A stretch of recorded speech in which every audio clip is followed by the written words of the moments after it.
जय माता दी, जय माँ कामाख्या, जय श्री महाकाल महाराज। आज हम आपको मनुष्य के जीवन में होने वाले कष्ट के बारे में बात करेंगे। माँ भगवती जगत जननी सभी को कष्टों से मुक्त रखे, परमपिता परमात्मा आपको कष्टों से मुक्त रखे, ऐसी कामना हम उनसे करते हैं। आपके लिए भी प्रार्थना करते हैं कि माँ भगवती जगत जननी जो पापी है उनके पापों का नाश कर, उनको सही रास्ते पर लेकर के आए।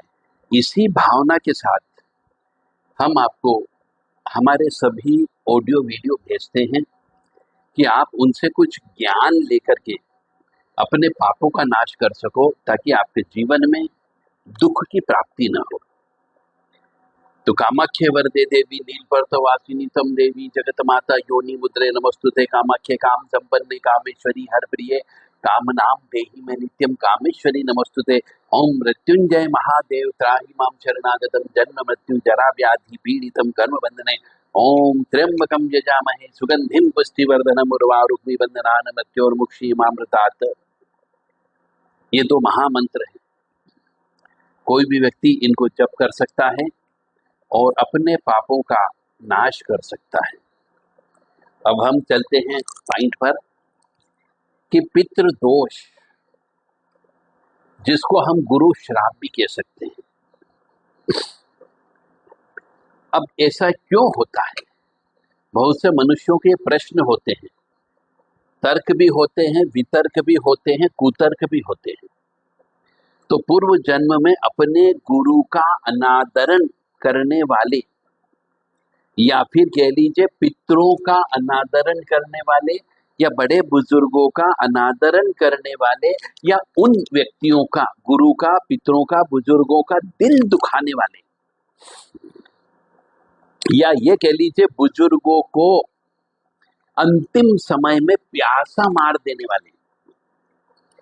अंतिम समय में जो व्यक्ति बुजुर्गों की सेवा नहीं करता, उन्हें उपेक्षित छोड़ देता है और मरने के बाद अपने बुजुर्गों के लिए श्राद्ध कर्म नहीं करता है, उनको तृप्त नहीं करता है, तो ऐसे मनुष्य को गुरु श्राप लग जाता है, जिसको हम पितृ ऋण भी बोल सकते हैं। और यदि प्रायश्चित कर्म नहीं करता है मनुष्य, तो यह ऋण या श्राप कम से कम 3 पीढ़ी तक चलता है। यानी 3 पीढ़ी तक यह पितृ दोष चलता है और जातक को पता ही नहीं चलता, मनुष्य को पता ही नहीं चलता है, और पूरे परिवार को यह प्रभावित करता है। और कभी कभी हम देखते हैं कि एक ही परिवार में 3 कुंडलियां होती है और तीनों कुंडलियां पितृदोष या गुरु श्राप से श्रापित होती है। तो अब स्थिति और ज्यादा दयनीय हो जाती है कि हर व्यक्ति इस पितृदोष से पीड़ित होता है, और इस दोष में गुरु विशेष रूप से कुपित हो जाता है, क्रोधित हो जाता है।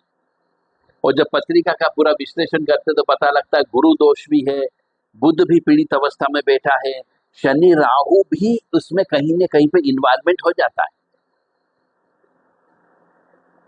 यानी कि ये कह सकते हैं कुटुंब का भाव जो होता है, यानी कुटुंब का भाव का मतलब हो गया जहां पर कुटुंब की सुख मिलती है, वो भाव भी पीड़ित हो जाता है, परिवार का भाव पीड़ित हो जाता है, और खानदान और वंश जहां से चलता है वह भी पाप प्रभाव में आ जाता है। तो वंश वृद्धि नहीं होती और वंश का नाश हो जाता है।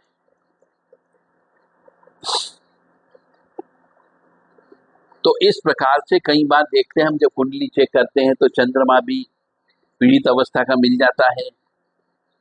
यानी कि एक ही पत्रिका में 9 ग्रह में से 6 ग्रह या 5 ग्रह जब पीड़ित हो जाते हैं, तो समझ जाओ गुरु का भयंकर श्राप लगा हुआ है या पितृ दोष लगा हुआ है। और ऐसा व्यक्ति अक्सर नास्तिक हो जाता है, क्योंकि वो पूजा पाठ करते करते थक जाता है, और उसको जब किसी भी प्रकार से राहत नहीं मिलती तो वो भगवान को मानना बंद कर देता है, ईश्वर को चुनौती दे देता है, कभी कभी तो इतना पागल हो जाता है। ऐसी स्थिति में उसे सलाह देने वाला व्यक्ति भी कष्ट पाता है, क्योंकि उसके पाप का प्रभाव उस सलाह देने वाले मनुष्य पर भी पड़ता है। और वह मनुष्य भी दुर्भाग्य झेलता है। और कई बार तो ऐसा मनुष्य जो होता है जिसके 9 में से 6 ग्रह खराब होते हैं और पितृ दोष या गुरु श्राप से पीड़ित होता है, तो आसपास के उसके यार दोस्त भी नहीं होते, मित्र भी नहीं होते हैं, सबसे शत्रुता हो जाती है, परिवार से दूर हो जाता है, हर समय उसका दुर्भाग्य साथ चलने लगता है, हर कदम कदम पर उसे कष्ट और संघर्ष मिलने लगता है, पैसे का अभाव हो जाता है, दरिद्रता आ जाती है, तरह तरह के लाइलाज रोग लग जाते हैं और उसे विघ्न बाधाओं को पार करते हुए घर के अंदर क्लेश, दुख, अशांति का वातावरण रहने लग जाता है और उसकी संतानें भी अनेक दुख उठाती है। अब हम बताते हैं आपको कैसे दुख मिलता है। तो घर के जब सभी सदस्य जब एक घर में एक साथ रहते हैं तो झगड़े होने लग जाते हैं, विवाद होने लग जाता है, कलह होने लग जाता है, कहासुनी हो जाती है। किंतु घर के बाहर जब चले जाते हैं तो बड़े सुकून महसूस होता है, घर के अंदर कलह होना बंद हो जाती है। ऐसा भी कई घरों में होता हुआ देखा गया। यदि एक दूसरे से दूर हो तो एक दूसरे की याद भी आती है और चिंता भी सताती है, किंतु एक साथ बैठ जाते हैं तो दोनों जने झगड़ा करने लग जाते हैं। यह पितृ दोष का सिम्टम होता है। घर के प्राय अधिकतर सदस्य की विवाह समस्या उत्पन्न हो जाती है, विवाह नहीं होता है और विवाह होता ही नहीं है, विवाह में देरी हो जाती है, बाधा उत्पन्न हो जाती है और विवाह हो गया तो विवाह असफल हो जाता है और झगड़े टंटे अलग उत्पन्न हो जाते हैं और विवाह के बाद पति पत्नी में क्लेश हो जाता है या फिर दोनों एक दूसरे से दूर रहने लग जाते हैं या तलाक हो जाता है या संतान पैदा होने में दिक्कत होने लगती है, तो समझ जाओ कि पितृदोष लग गया है। और जब बच्चे पैदा ना हो तो वंश क्षय होने लग जाता है, बच्चे पैदा ना हो या पैदा हो के मर जाए या बच्चे पैदा भी हो, अच्छे भी हो, परंतु अच्छे ना निकले, वो बीमार रहने लग जाए, विकलांग बच्चा पैदा हो जाए और माता पिता का कहना नहीं माने, बात बात के अंदर पिता का अपमान करने लग जाए, तो समझ जाओ पितृदोष लगा हुआ है। यदि घर में धन नहीं रुकता हो, बरकत चली जाती हो और पड़ोसी से जरूर झगड़ा रहता हो, तो समझ जाओ पितृदोष की उत्पत्ति है। और मेहमान भी यदि घर आए तो वो संतुष्ट होकर न जाए, कोई न कोई शिकवा शिकायत अवश्य रहे, तो समझ जाओ पितृदोष लगा हुआ है। और एक बात, कई बार तो मेहमान घर पे आते ही नहीं है और आते तो संतुष्ट होकर के नहीं जाते हैं और जाते हैं तो तुरंत आलोचना शुरू कर देते हैं। घर के अंदर जब पितृदोष होता है, गुरु दोष होता है, तो पालतू जानवर भी घर में नहीं रहते हैं, वह बहुत जल्दी मर जाते हैं या फिर चोरी हो जाते हैं या फिर भाग जाते हैं या फिर बीमार पड़े रहते हैं। पितृदोष की वजह से मान सम्मान में भी कमी आ जाती है। पितृदोष की वजह से घर का एक भाग टूटा हुआ रहता है, गिर जाता है, खराब हो जाता है, अधूरा रह जाता है, अंडर कंस्ट्रक्शन में रह जाता है, वास्तु दोष हो जाता है और घर में घुसते ही गंदे गंदे सपने आने लग जाते हैं, गंदगी जैसा महसूस होने लग जाता है, दीवारों के पलस्तर उखड़ जाते हैं और यदि दीवार में, छत में दरारें आ जाए तो समझ जाओ पितृदोष हो गया। ये सब मैं पितृदोष के सिम्टम बता रहा हूँ, गुरु का श्राप बता रहा हूँ। यदि आपके यहाँ इनमें से कोई सिम्टम हो तो समझ जाना पितृदोष है, आप दरिद्रता और दुर्भाग्य की ओर जा रहे हैं। घर की जो दीवारें होती है, छत होती है, उनमें घास फूस उगाते हैं, पीपल का वृक्ष उगाते हैं, तो समझ जाओ पीपल पितृदोष आकर के बैठ गया है। और घर का मुखिया असाध्य रोग से पीड़ित हो जाए तो भी समझ जाओ पितृदोष से पीड़ित हो गया है। यदि मनुष्यों के घर में रहने वाले मनुष्यों के पेट खराब रहने लग जाए, गैस बनने लग जाए, बार बार बीमार पड़ने लग जाए, दवाएं ज्यादा आने लग जाए, कर्ज ज्यादा बढ़ जाए, खर्चे बढ़ जाए, मुकदमे होने लग जाए, कोई मनुष्य जुआ सट्टा खेलने लग जाए, तो समझ जाओ पितृदोष लग गया है। घर के सदस्य सब अच्छे पढ़े लिखे हैं परंतु पढ़े लिखे होने के बावजूद नौकरी नहीं लगे, काम न मिले, व्यवसाय न चले, पैसे की कमाई होना बंद हो जाए, कोर्ट कचहरी की नौबत आ जाए, भाई भाई में झगड़ा होने लग जाए, सास बहू में झगड़ा होने लग जाए और घर के सदस्यों के जो जवान जवान व्यक्ति हैं उनके बाल जल्दी सफेद होने लग जाए, बाल जल्दी गिरने लग जाए, वो गंजे हो जाए, घर में सुख शांति नहीं रहे, घर में झगड़े टंटे होते न जाए, घर की मशीनरी इलेक्ट्रॉनिक मशीनरी खराब होने लग जाए और छोटी जाति के लोग यानी सेवक मजदूर बेइज्जती करके आप ही चले जाते हो, वो नाराज रहते हो, घर पे नौकर नहीं टिकता हो, तो समझ जाओ पितृ दोष लगा हुआ है, ऊपरी बाधा लगी हुई है और गुरु का श्राप लगा हुआ है। और जिस घर में पितृ दोष हो जाता है वो हर सदस्य बड़ा अभिमानी होता है, घमंडी हो जाता है, अहम की भावना से बहुत ज्यादा आ जाती है, हट करने लगता है, क्रोधी हो जाता है, बात बात पे सुनक मिजाजी हो जाती है, घर में गंदगी का वातावरण आ जाता है और घर के अंदर धन आ भी जाता है तो घर में रौनक नहीं होती क्योंकि विवाह ही नहीं होता है, बच्चों की किलकारियां नहीं आती है, अनावश्यक खर्चे बढ़ जाते हैं, छोटे छोटे काम कराने के लिए भी चक्कर काटना पड़ते हैं और जब पाप प्रभाव अधिक बढ़ जाता है तो कोई मदद करने भी नहीं आता है और जो मदद करने आता है वह भी कष्ट का भागी बनता है और बाद में वो भी धीरे धीरे दूर हो जाता है। तो यह पितृ दोष की कहानी हमने आपके सामने बताई। यदि इनमें से कोई भी सिम्टम, अधिकतर सिम्टम आपके पास में हो, आपके घर में हो, तो समझ जाओ पितृ दोष लगा हुआ है और इस दोष की वजह से मनुष्य के जीवन में कष्ट ही कष्ट मिलता है।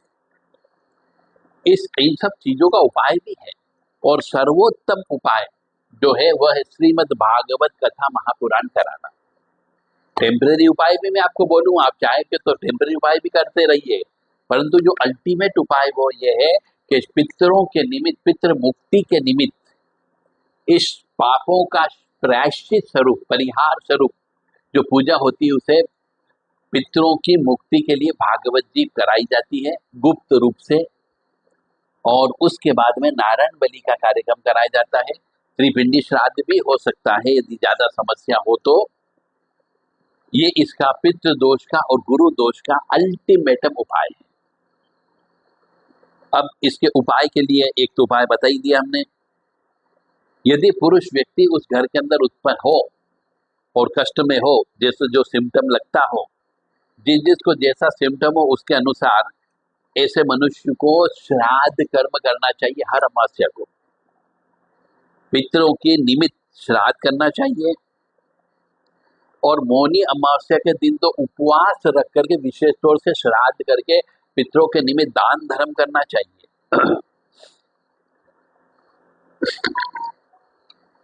ऐसे मनुष्य को रोजाना पितरों के निमित्त कुछ न कुछ दान धर्म निकालना चाहिए और गुरुवार के दिन तो विशेष तौर से करना चाहिए क्योंकि गुरु का श्राप भी पितृदोष में ही शामिल होता है। और ओम ग्राम ग्रीम ग्रोम स गुरुवे नमः इस मंत्र का हवन करना चाहिए, जप करना चाहिए, सभी व्यक्तियों को बोलते हुए हवन भी करना चाहिए और सभी व्यक्ति शामिल हो तो ज्यादा अच्छा हो। हवन सामग्री में काले तिल व कुशा का अवश्य प्रयोग करना चाहिए और कम से कम इस गुरुवार के दिन 500 बार इस मंत्र का जप करना चाहिए।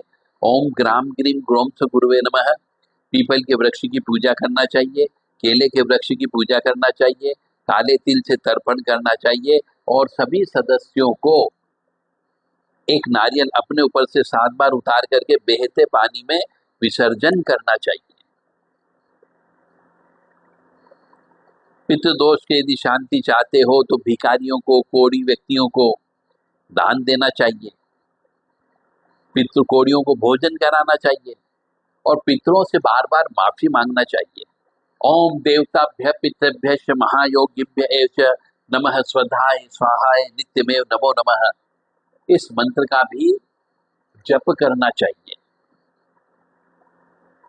घर के सभी सदस्यों को कम से कम 1 साल तक अमावस्या का उपवास करना चाहिए, एकादशी का उपवास करना चाहिए और गुरुवार का उपवास करना चाहिए। उपवास के दिन नमक का प्रयोग बिल्कुल भी नहीं करना चाहिए। क्योंकि पितृदोष से प्रभावित जो परिवार होता है वह कभी भी एक साथ नहीं बैठ सकता, क्योंकि वो एक साथ बैठेगा तो निश्चित तौर से पितृदोष खत्म हो गया। जो पितृ होते हैं वो एक साथ नहीं आने देते हैं, तो बड़ी मुश्किल से सबको संयम से एक साथ बैठ करके पूजन अर्चन करना है और अनुष्ठान करना चाहिए। अनुष्ठान किसी तीर्थ स्थान पर करना चाहिए जहां पर बहता हुआ पानी हो या तीर्थ स्थान हो। पितृदोष से प्रभावित मनुष्यों में अक्सर भाई भाई में मनमुटाव होता है, अलगाव हो जाता है, पिता पुत्र में शत्रुता हो जाती है। और जो भी अनुष्ठान करें उसमें सभी व्यक्ति जो कमा रहे हो, पुरुष वर्ग, उन सबके पैसे से इकट्ठा करके श्रीमद् भागवत कथा महापुराण कराना चाहिए। एक व्यक्ति कराएगा तो भी काम चलेगा, परंतु जिसका जितना पैसा लगेगा उसको भी उसका फायदा मिलता है। 100% इस काम में फायदा अवश्य मिलेगा, कोई ना कोई शुभता अवश्य हो जाएगी कार्य संपन्न होने के बाद में। रोजाना गाय को रोटी खिलाना अवश्य प्रारंभ करें, शाम के वक्त में दीपक लगाना प्रारंभ करें, बुजुर्ग व घर की जो स्त्रियां होती हैं उनके चरण स्पर्श करना प्रारंभ करें, घर में साफ सफाई रखें और शांति बनाए रखें। यदि क्रोध आए तो घर के बाहर चले जाएं। घर के में जो है साधु संत त्यागी तपस्वी संतों को बुला करके भोजन कराना चाहिए, इससे पित्त बड़े प्रसन्न होते हैं। और श्राद्ध पक्ष जो होता है उसमें गाय को, ब्राह्मण को, साधुओं की सेवा करना चाहिए और तीर्थ स्थान में जाकर के स्नान करके वहां पे जल में खड़े होकर के पितरों को तर्पण करना चाहिए, कोड़ियों को भोजन कराना चाहिए, कुत्तों को भोजन कराना चाहिए। और यदि घर परिवार के सदस्यों की पितृ दोष की वजह से शादी नहीं हो रही हो तो गुरुवार का व्रत उपवास रखना चाहिए, यानी उस दिन कन्न खाना ही नहीं चाहिए और केले के वृक्ष की पूजा करना चाहिए। गले में अनार की जड़ अवश्य बांधना चाहिए और कोशिश करें, पितृदोष यदि होता है तो अंडे का सेवन नहीं करें, शराब का सेवन नहीं करें, मांस का सेवन नहीं करें, नशे से दूर रहें। और सबसे बड़ी बात है, यदि स्त्री है तो वो पराये पुरुष के साथ सहवास संभोग न करें, और यदि पुरुष है तो पराई स्त्री के साथ सहवास संभोग न करें, अन्यथा ये जो पूजा पाठ है ये किसी काम की नहीं होगी। शराब का सेवन करने से और ये ऐब जो मैंने बताए हैं इनका सेवन करने से पितृदोष और बढ़ जाता है और पूर्व जन्मों के ये पाप कर्म की वजह से ऐसा होता है। पूर्व जन्म में अपराध करने से पितृदोष आ जाता है और पितृदोष जो है, पितृदोष होने पर सूर्य भी खराब हो जाता है, यानी गुडविल खराब हो जाती है, मान सम्मान नहीं मिलता है, किए गए कार्य का जस नहीं मिलता है। तो पितृदोष की यदि शांति करना हो तो मनुष्य को सवेरे जल्दी उठ करके सूर्यनारायण भगवान को अर्घ्य देना चाहिए, आदित्य हृदय स्तोत्र का पाठ करना चाहिए या फिर ओम घृणी सूर्याय नमः का जप करना चाहिए। नवरात्रि के अंदर जो है माँ दुर्गा जी की आराधना करना चाहिए और अमावस्या के दिन पितरों के निमित्त पिंडदान तर्पण करके ही आराधना करें। यदि कभी कभी पितृदोष के साथ साथ मंगल दोष भी होता है तो उसके लिए बिल्कुल अकाट्य टोटका है कि शमी के वृक्ष की जड़ या फिर गुलर के वृक्ष की जड़ को गुरु पुष्य या रवि पुष्य में लेकर के आए और नवान मंत्र से उसको अभिमंत्रित करें और अपने गले में सोने या चांदी के ताबीज में लाल धागे में पहनना चाहिए।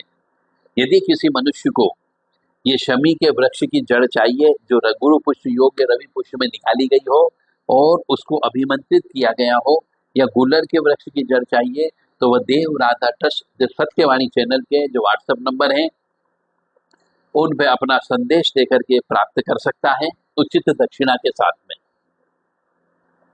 एक बार और पुनः बोल देता हूं कि जिसको पितृ दोष होता है ऐसे मनुष्य को गुलर के वृक्ष की जड़ या शमी के वृक्ष की जड़ को रवि पुष्य योग या गुरु पुष्य योग में लाना चाहिए और नवान मंत्र से अभिमंत्रित करना चाहिए। उसके बाद सोने या चांदी के ताबीज में लाल धागे में अपने गले में धारण करने पर पितृदोष में कमी होने की संभावना हो जाती है। तो यह था पितृदोष के ऊपर पूरा एक लेख जिसमें हम चाहते हैं कि यदि आपके यहाँ पर किसी प्रकार के जो मैंने सिम्टम बताए हैं, इन सिम्टम में यदि आप आते हो तो निश्चित तौर से पितृदोष है। आप किसी के ऊपर इल्जाम न लगाएं कि किसी ने आपके यहाँ पे तंत्र मंत्र काला जादू कर दिया है, किसी के ऊपर इल्जाम न लगाएं कि कोई टोना टोटका हो गया है, कि पड़ोसी ने कुछ कर दिया है।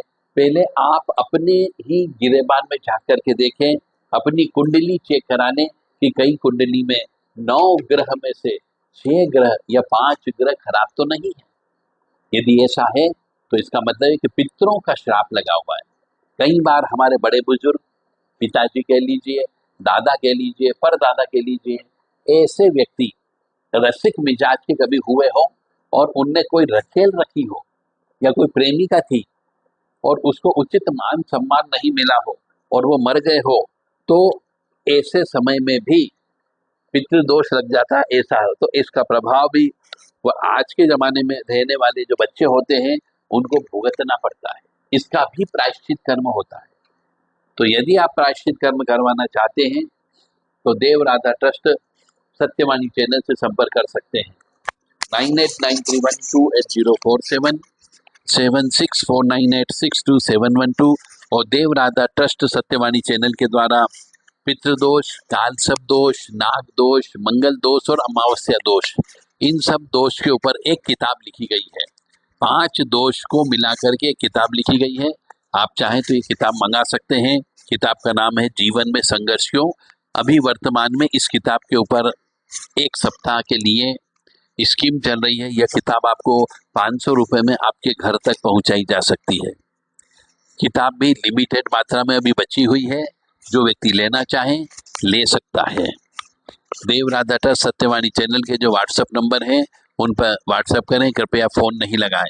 7649862712 और 9893128047, 7987237885 पर संपर्क करें।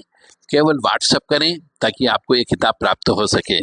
यदि आप पितृदोष से पीड़ित हैं, आपके पास धन की बचत नहीं होती है, व्यवसाय नहीं चल रहा हो, बहुत मेहनत करने के बाद भी पैसा नहीं आता हो, घर में कोई न कोई व्यक्ति बीमार पड़ा रहता हो, पितृ सपने में नजर आते हो, सफेद कपड़े वाले सपने में नजर आते हो, सांप सपने में नजर आते हो और अमावस्या के दिन घर के अंदर झगड़ा अवश्य होता हो, तो समझ जाइए आप भयंकर पितृ दोष से ग्रसित हैं। इसका इलाज करवा लीजिए।